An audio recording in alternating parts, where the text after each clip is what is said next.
Thank you. Thank you. I appreciate the invitation to the meeting and to be able to speak to you today. Today, hopefully I don't mess up this. I'm very good at that. Today I'm going to present at least my perspective in terms of the state of the science relating exertional heat illness. And do I point this way? Oh, there we go. Okay, so your opinion of me will drop considerably when I'm done using this, if you have an opinion. So anyway, the outline I'm going to follow is I'm first going to talk about serious heat illness, talk quite a bit about exercise hypothermia, because my viewpoints differ quite a bit different from much what I've heard the last few days. We'll then talk about the physiology of heat stress, followed by the pathophysiology, and then briefly on some modifying factors. So first, let's talk about serious and exertional heat illness. I'm going to talk about classifications and definitions. And we'd like to thank Drs. Gardner and Kark from the Uniformed Services University. They were the first to introduce this idea of a spectrum of, see which one gives me this, okay, good. Of a spectrum of serious heat illness, starting with heat exhaustion, heat injury, and heat stroke, going from moderate to severe. If they brought this concept forward, it's evolved to some pretty well accepted definitions of serious heat illness. And these, though, are not necessarily reflected in ICD codes. But the current state of the art is that you have heat exhaustion, which is predominantly a cardiovascular event, an inability to maintain cardiac output and blood pressure regulation. I might add that this could happen over a whole variety of core temperatures, particularly when skin temperature is high. So the areas that you're using for cutoff, you could have a 50% exhaustion rate. Heat injury is now when you start seeing organ damage and signs of that. And then finally, heat stroke, where you have the severe central nervous system dysfunction along with organ damage. So that's the spectrum. And I'm predominantly going to be focusing now on heat stroke, but we could talk about exhaustion, and injury is going to be part and parcel with it. When we say heat stroke, the genesis of that is that the physiology, at least when you look at a person clinically, looks very much like stroke, that there's sudden speech and cognitive impairments, and it extends beyond the central nervous system.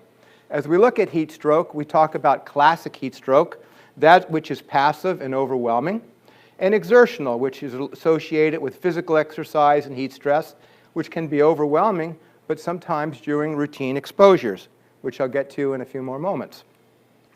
So if we look then at the clinical presentation, it's quite different. We have different populations. With classic, it's more older, sick individuals. With exertional, more younger, healthy, and strenuous activity. But I want you to focus on three things here that when we look at it, we can see that there's more likely to see things such as fever, as well as tissue injury, whether it's renal, rhabdomyolysis, or disseminated intravascular coagulation, that there's more of a pathophysiology following with exertional heat illness than, at least with clinical presentations, than with passive.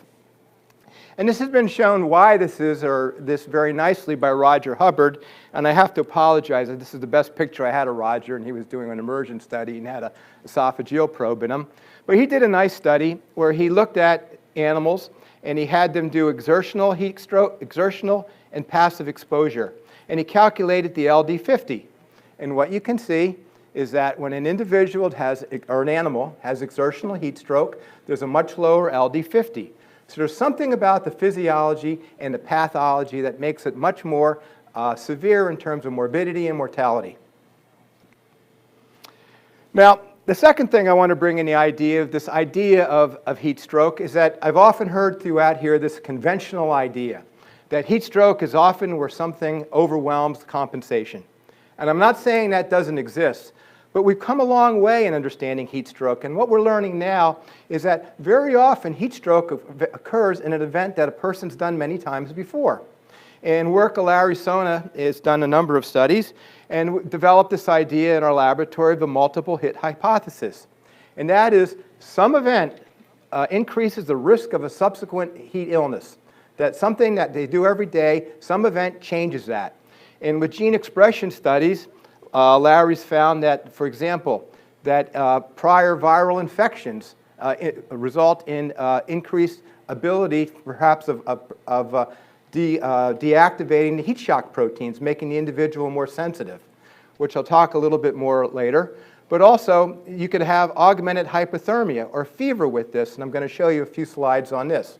So something goes on that either changes the thermoregulatory system, changes the molecular machinery, or changes the physiology. So somebody could have done something routine before, but they're different that day. And again, it could be sickness, and I'll hypothesize maybe something like pesticide exposure. I don't know.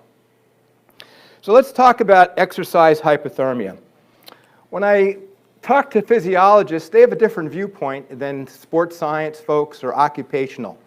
When you think about hypothermia, you have to also think about skin temperature. Skin temperature is critically important because this would be a different lecture, but skin temperature is going to dictate how high of a core temperature you can tolerate. So skin temperature then is a function of ambient temperature, and you can see that when it gets warmer, your skin gets warmer. So at about 28 degrees, you might have a 32-degree skin temperature. But now, not only the ambient conditions, and you start putting protective clothing on, you warm the skin, and this has two effects. One is that it increases skin blood flow requirements, but as the skin becomes warm, it becomes more compliant, so that blood will actually sit in that vascular space, and it can't be returned to the heart, so it's taken out of the central circulation, increasing cardiovascular stress. Now, the second is high core temperature. And we've known since the 1930s with the work of Dr. Nielsen that core temperature goes up with exercise, that if you exercise hard, it can get very high. Back in those days, core temperature was something hard to measure. When we go work with the work of Sid Robinson, he showed back in the early 60s, often ignored, that core temperature in a trained elite athlete can often get it well over 40 degrees to 41. And that, particularly if the skin's warm, you can have high core temperatures.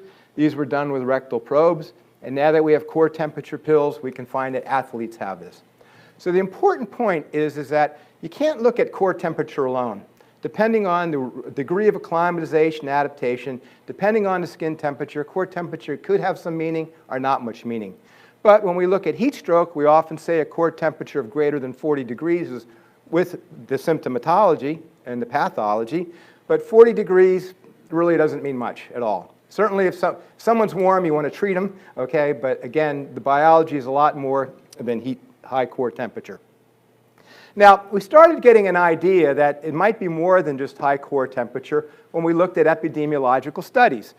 Here's those 3 studies I pulled out, but what all these studies often pertain to observations that have been made throughout history, even before they can measure core temperature. And that for some reason, there's this explosive increase in body temperature that's often seen. So the person's not necessarily overwhelmed in getting a higher temperature, which could be this lack of compensation approach, but you may have something that just causes a fever on top of the hypothermia of exercise. And in fact, Bruce Wenger, doing work from our laboratory with the Marines down at Parris Island, actually caught a heat stroke just like this. And what Bruce did is they had core temperature pills, and these were individuals that went out. This is a particular individual on a normal training day. And I might add, if you're acclimated and you do the same task, these temperatures are very reproducible. Here you can see the day he had a heat stroke. He went on, maybe had a slight fever, bang, explosive increase. And I can show you similar data what we've collected in our laboratory with individuals had cellulitis. So infection through some mechanism with an explosive increase or an elevated temperature atop of the hypothermia of exercise may be one of the aspects. And in fact, we know from the work of Clark Batize, and this is just one example, is that there are mechanisms that you can have these large increases. One of the best known is the leakage of endotoxin across the barrier to liver, acting via the vagus nerve, which can cause a very active increase. And I'm going to get back to leaky gut as just one possible way that this could occur. So let's now shift on. We know the definitions of heat stroke and the different types of illnesses. We've talked a little bit about a high body temperature, that is more than just core temperature, and how that core temperature achieved can give you different types of information. Let's move to the physiology and pathophysiology. When someone's in the heat, in my opinion, the most significant difference in terms of physiology is the high skin blood flow. The high skin blood flow requirements or the compliant veins so that the blood's outside. And this is shown here by a nice little diagram by Bruce from a medical text. You can see with a skin temperature of 32 degrees, just resting, you could have a skin blood flow of a half a liter. If that core temperature, skin temperature goes up to 36, you can have a high skin blood flow of 5 liters. What's important is that difference between the core and skin temperature, because that helps dictate the skin blood flow requirements. So, that one is that heat stress causes this redistribution of blood away from the heart to the skin. This decreases central venous pressure and filling of the heart and results in a variety of cardiovascular events, including higher heart rate. We've known very well that if a person's performing exercise and they're exercising hard, and these are just beautiful slides to try to bring in a lot of the classical work from Dr. Rao, that if you look at exercise cardiac output, here's as you increase exercise intensity and you don't have heat stress, you can see the cardiac output going up. But again, as you exercise, that cardiac output decreases. So, the cardiac output with intense exercise is more difficult to maintain, the blood flow to your muscles, your brain, and your tissues.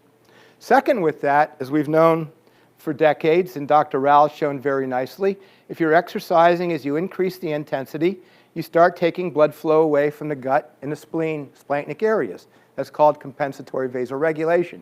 And the body does that so it has more blood flow that it can move to the skin. Well, if you're in the heat, it's even greater. You can see that you have a lower splanchnic blood flow, and it even gets lower. So the important point is that blood flow is diverted to the skin, or is sitting out there, that this can result in a reduction in cardiac output or an inability to maintain, and it can reduce gut blood flow. And Jose Alonso Gonzalez did a very nice job where he did a study, and he had individuals exercising here, and he measured cardiac output and leg blood flow over time.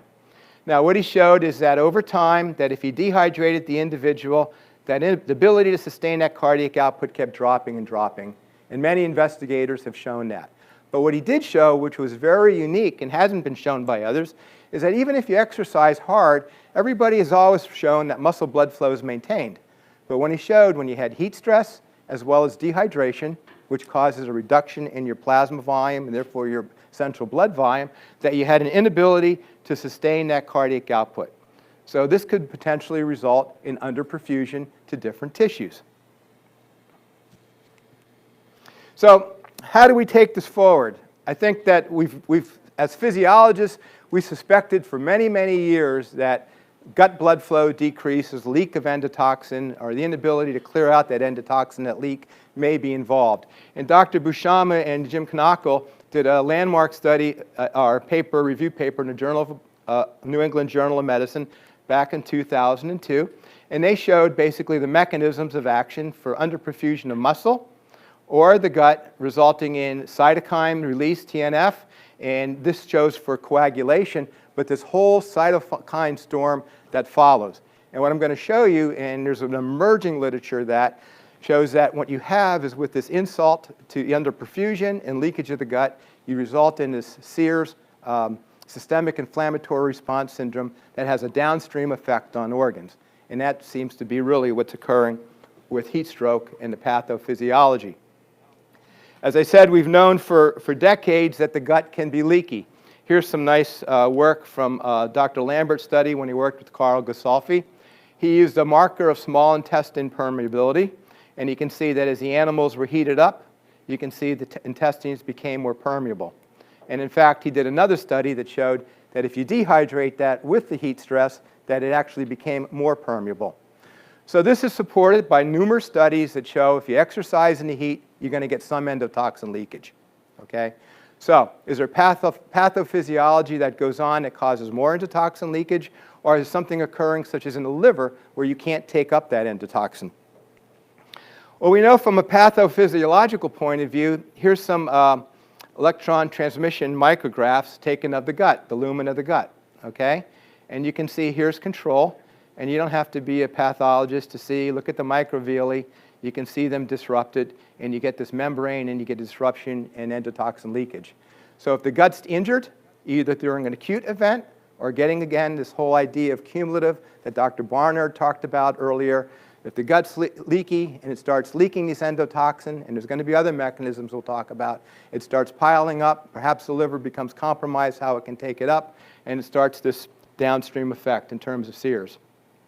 Now, also important is, and I use this slide, this is from the University of Florida group, Tom Clanton, who's been doing some very nice work on exercise, working with the Army on some of these cytokine events, is that what Tom did a nice review paper recently, where what he showed is the other thing that goes on, we know, is that you have oxidative stress. You have high rates of metabolism occurring. This is different from exertional. You may have the more leaky gut, but you also have high rates of oxidative stress. And he showed through reviewing the literature and stuff that exercise, hypothermia, and dehydration, all of these three factors can act independently to increase oxidative stress. So you got tissues at high rate of metabolism, higher oxidative stress, reductions in perfusion. No wonder these tissues are more vulnerable to injury. And you can see here's some pathology. This is taken from Lisa Leon's lab at the Research Institute of Environmental Medicine. You can look at a control animal, 72 hours post-heat stroke. You can see it looks like an alcoholic, a fatty liver syndrome type of an effect.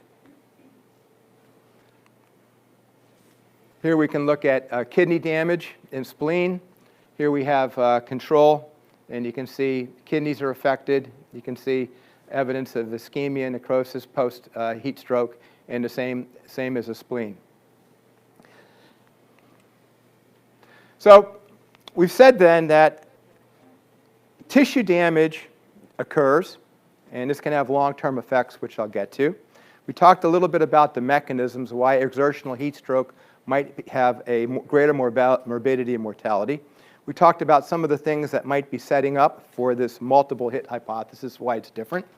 But one of the big myths, and sometimes I look at prevention slides and they're almost filled with myths as opposed to the state of the art. One of the real myths is that the hypothalamus is involved in that you have this stroke and it affects the hypothalamus and temperature regulation. You can't thermoregulate. Well, if you go back to Malamud, who did autopsies in over 65 exertional heat stroke deaths in the military, this is 46. In 1946, he indicated there was a lack of demonstrable damage in this area of the brain of the hypothalamus. And in fact, my knowledge of animal studies, my knowledge of studies afterwards, generally have found, or not generally, across the board have found that the hypothalamus is not an area of susceptibility. That this idea that you can't thermoregulate because you've altered the set point, I'm not aware of any evidence to support that. The areas of the brain that seem to be affected seem to be the cerebral cortex and the cerebellum more than anything. And in fact, you can see they showed it to be consistent. And you'll find other studies that are more recent showing that the cerebellum, even post-heat stroke, will start degrading. So those seems to be the areas of the brain that are most affected by heat stroke. But it's not the hypothalamus and its inability to thermoregulate that's often seen. Now, we talked about oxidative stress. We talked about endotoxin. But I use this slide to make the point that just high tissue temperature and that change in metabolism can result in a higher rate of metabolism and a greater susceptibility to injury. Here's some studies that were done on animals where what they did is they did different types of occlusion of the brain, and they made them hyperthermic, and then they occluded the brain either partially or fully. And then what they looked at the infarct size. So if you have a warm brain, and we know that now from recent work, that brain temperature is equal or higher than body core temperature. If you have this warm brain, for the high rates of metabolism, if you do get the underperfusion, you're more likely to have damage than if it's not hotter. So this might correlate a little bit with the 40 degrees or higher in terms of brain temperature and damage. Now, we think about heat stroke, and certainly an important area that's being discussed and just emerging is return to duty, which I believe we're going to have some speakers on later today. But it's important that individuals remember that heat stroke has long-term consequences, which shouldn't be surprising when we look at all these organs that are involved. And in fact, here's a study done from Bob Wallace, where he had individuals in the military that were heat stroke victims, and he compared those to individuals that had appendicitis and were hospitalized. And you can see long-term, in terms of cause of death, 30-year mortality, whether it's ischemic heart disease, liver disease, digestive disease, or cardiovascular events later on, there appears to be a long-term effect. So if you're returning somebody back from a true full-blown heat stroke, you really need to pay attention to recovery because there may be long-term effects in terms of morbidity and mortality of that individual. So I talked about, I'm not sure how my time is, I talked about the pathology and the physiology, how the normal physiology can lead up to heat stroke or heat injury, which would be just the tissue damage. I didn't talk much about heat exhaustion, but we can do that later. Now, it's important to note, though, I understand and I'm full agreement and appreciate that we are getting a warmer environment. But you also have to appreciate that humans giving adequate shade, adequate water, and if adapted, can survive any terrestrial extreme that they're exposed to on Earth that we're aware of, naturally occurring terrestrial extreme. So the idea that humans can't adapt is probably not reasonable. The idea that they may be more at risk, and even despite these adaptations, is reasonable. So what are these adaptations? And I'm just going to touch on this very quickly. Is that what you have is heat acclimation. And heat acclimation is very remarkable. Having studied altitude adaptations, having studied cold adaptations, having studied physical training adaptations, heat acclimation is a very, very profound, large effect that happens very quickly and can have a large impact on an individual. Okay? So heat acclimation is induced by exposures over several days that are sufficient to elevate body temperature, but also importantly profuse sweating. You need the sweating and the elevation body temperature. You need about 100 minutes a day. After that, you have diminishing returns. Exposures are 4 to 14 days. Depending on how you start in physical fitness, you can have about 60% in 4 days, and about 14 days, you're pretty much complete. But there's probably some things that go on, but at least in terms of the physiology, not the molecular biology, 14 days, 2 weeks, pretty much done. But it is important that it's very specific to the heat stress. Adaptations are different if you're exercising or resting, or how you're exercising and how hard. It's very specific to the intensity and the duration of the heat exposure, and it's also specific to tropic as wet as opposed to dry heat. So athletes or trainers will talk about specificity of training. If you want to train for football, you got to play football to be in shape. Well, it's the same with specificity of adaptation to the heat. If you have a particular type of heat exposure, that's what you should be following because there's some subtle differences in between. That doesn't mean there's not a lot of crossover. So what are these changes that occur? And again, very briefly, the big changes are improved comfort and improved exercise performance capabilities, particularly aerobic capabilities. One part of this is a lowered core temperature, but if this was a different lecture, I would argue that this elevation in core temperature is an adaptive response to reduce cardiovascular strain, and often is something that's not necessarily bad. And it's not this kind of like Animal Farm, 4 legs good, 2 legs bad. You hear in sports medicine a lot of times high core temperature good, bad, low core temperature good. Okay, you get important changes, in my opinion, the most important changes in sweating. It occurs earlier. You can achieve higher rates and it's less wasteful. You can lower skin temperature, which is a very critical adaptation. More skin blood flows parceled out more quickly. What is interesting, and I think this maybe would be interesting, is that when you're acclimatized to the heat, many studies will show that you actually lower your rate of metabolism at rest and during exercise. About half the studies show that. And it's interesting because when you look at physical training, there's no change in whole rate body metabolism. So for some reason, the body senses it's going to have heat stress, and it actually can lower your resting metabolic rate. Cardiovascular seems to be where most of your changes occur: lowered heart rate, greater ability to maintain stroke volume, cardiac reserve, better blood pressure regulation. If you look at the myocardium, it becomes more compliant, which we could talk about the biology for that, and it becomes more efficient. You can lower the energy costs for a given amount of cardiac work. Fluid balance is improved. You improve thirst. You lose less electrolytes, so you can maintain your extracellular fluid volume. Your total body water goes up. Plasma volume goes up. Sports medicine literature, they're obsessed with plasma volume. Having worked in that area a long time, it has some value, but that's not the whole picture at all, when the plasma volume goes up or down. And the point I want to make, too, is being trained and acclimatized are two different things. This is a beautiful study done in Carl Gasoffi's lab back at Iowa. He got a group of individuals, and what he did is he had them exercise in the heat pre-training, and here we can see their core temperature responses. Okay? Then he had them undergo a physical training program in a temperate environment. Here's the core temperature responses. Then those same subjects undergo heat acclimation. What you can say, if you're using the markers of core temperature or heart rate, physical training caused some of a heat acclimatization, a little bit lower core temperature and heart rate, but this is over 11 weeks of hard training. Take these same athletes, you just stick them in the heat for 8 days, look how much lower their rectal temperature was than their core temperature. So you can't substitute physical training for acclimatization, but if you're trained, you can acclimatize a little quicker. And finally, I'm going to touch on acquired thermal tolerance. We understand much more now that in addition to these physiological changes, there's molecular changes that occur that protect the tissues from heat insults. And same as with the oxidative stress and in fact a variety of other stresses. These are cellular adaptations caused by a single severe non-lethal heat stress. They protect the cells for heat, exercise, but also other types of stressors. And it's a cross-adaptation, whether ischemia, radiation, monocyte toxicity. It allows the organism to survive subsequent and other lethal heat stresses. And we know that the heat shock proteins are important.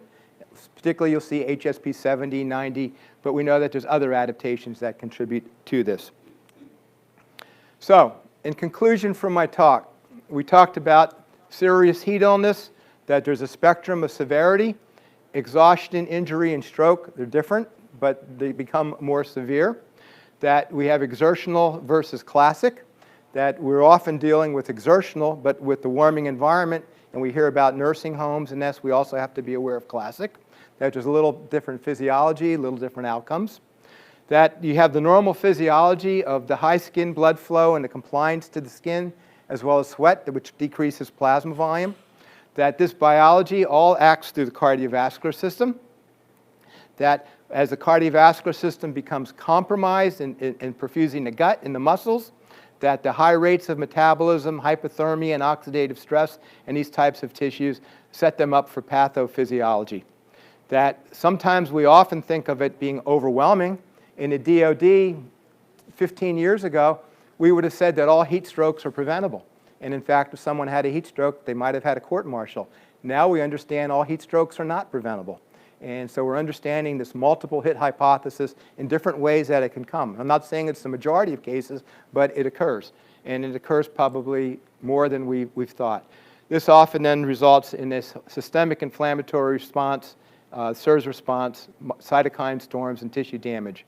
We know there's modifying factors. Of course, we can drink, and that helps reduce the cardiovascular strain. Of course, we can acclimate, which is huge in terms of the physiological biomarkers. But in parcel with this, there's molecular changes that occur that help protect the individual. Thank you. And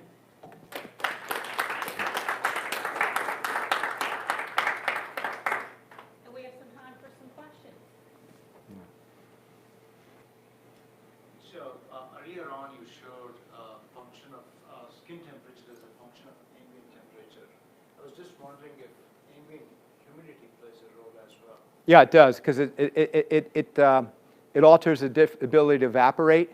So when you have a wet skin and warmer skin, you're more likely to have greater displacement of blood volume to the periphery. That's why when you start putting on protective clothing and making that skin warm, as Tom will tell you, protects you from the agent, as pointed out, you know, whatever you're trying to protect yourself from, but it induces this large cardiovascular strain. And Mike, so we know that hydration doesn't prevent all of these, and obviously acclimatization doesn't prevent all of these. Thoughts about the endotoxemia and how we might then intervene to protect from some of that?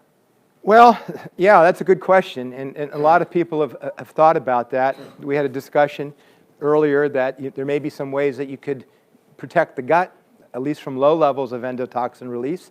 That's kind of far off, but it's an approach that you could do in terms of changing the microbiome. We know that you normally do get leakage, and that with the leakage that the liver can often clear, but maybe something's going on in the liver that's not allowing it cleared, and we don't understand that at all. I know Lisa Leon She's trying to get Tom Clanton at the University of Florida to work with her on those types of things. But I think the main thing is trying to avoid it. And in my opinion, when we start talking, the way we hear about monitoring and the stuff we're doing, in my opinion, we're often plowing the same fields we've plowed for 100 years.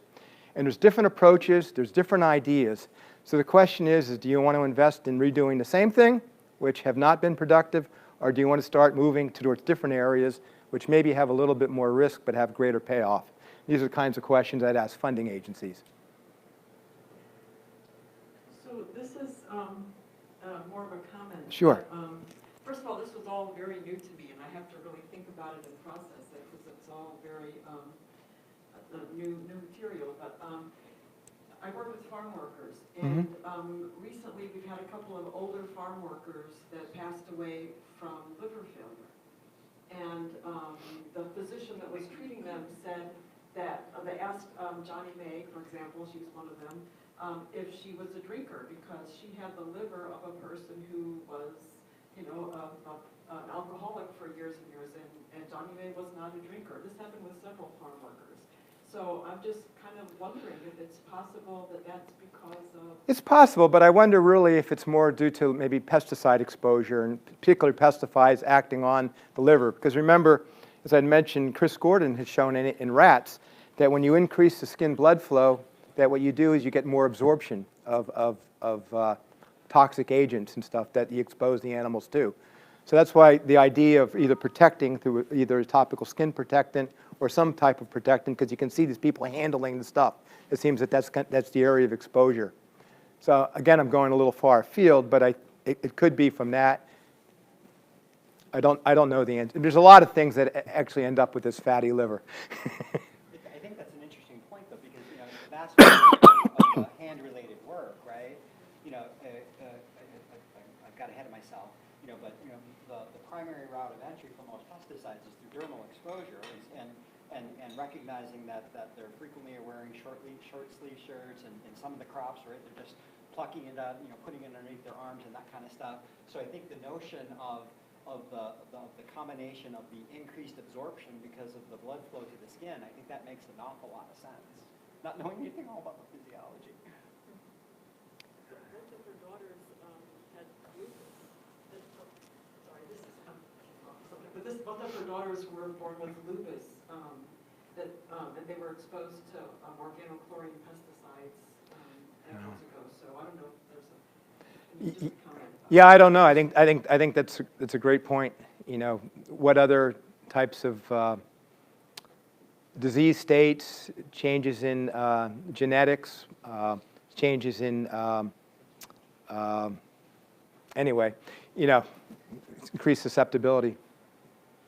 So I'm hoping I can get you to talk a little bit more. You made the comment during my presentation that you brought it up again about sort of the in my language, the physiologic burden of the different kinds of work that were done. You said the physiology is entirely different. Can you elaborate that a little bit? Well, what you have is a lot of the work that's done in the literature goes from sports, and it's running, dynamic exercise. Right. Okay? So when you do dynamic exercise, you have metabolic rate proportional to, to do that. Cardiovascular responses are proportional, whatever. As soon as you start doing gripping in hands, you now have what's called an isometric component. It's a reflex that's put on the biology of the dynamic work. So what you see is, for example, if you're going to do, and that's why I said physiological strain index, part of that's heart rate. If I grip and do something, my heart rate shoots up because it's a reflex that's dependent upon my percentage of my maximum voluntary contraction.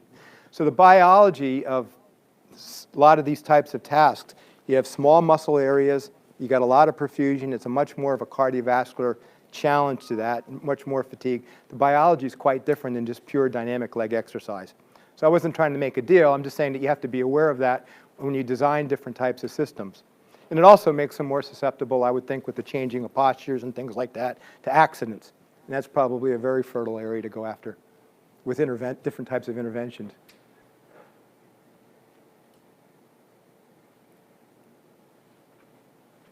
Yes, sir. What do you think about diet, both in terms of the quality of diet and also the timing of ingestion relative to, when blood is diverted peripherally. We can also think about ingestion of food, putting blood through different tasks around the GI system, which is, I don't think that that's part of the core Yeah. space that you're talking about for. Well, you know, if you eat a big meal, like Thanksgiving, you're going to increase your gut blood flow, which is going to probably reduce the blood flow available to work. But also, if you're like me, it's going to reduce your desire to work because you're not going to work as hard. So I don't know that, you know, diet really, whether you look at it from a substrate level, we could talk about. I'm not sure really that diet's that important. You know, I think that there's other things going on. I wouldn't.